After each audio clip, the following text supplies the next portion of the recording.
Hello guys, and welcome to another Fantasy Premier League tutorial video. In this video I will be showing you, or rather teaching you, how to change your formation in Fantasy Premier League. Now what you want to do first is to actually navigate to the Fantasy tab, and just before we start, let me just quickly mention I'm doing this on the mobile application. I think the process might be different on the browser version.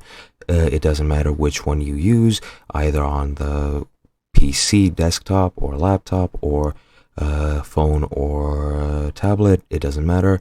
The actual browser version is probably different, so we'll be focusing just on the application for now. When you open the application, you will be met by the latest screen, and once you actually open it, you want to navigate to the fantasy screen over here. Now then we want to go to pick team, this green button right here, and the way you actually change your formation is by substituting players on your field with players on the bench. As you can see, you have one substitute goalkeeper, one defender, one midfielder, and one forward.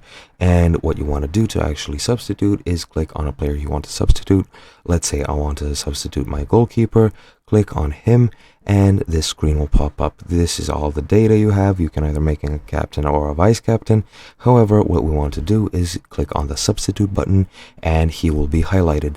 Now that he is highlighted, what you want to do is actually click on the player you want to substitute him with. As you can see, the only one available is Stefan.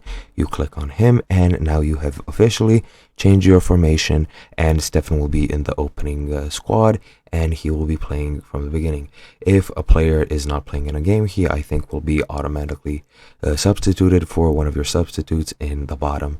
I hope you found this video helpful and you learned something new, and I'll see you guys in another video.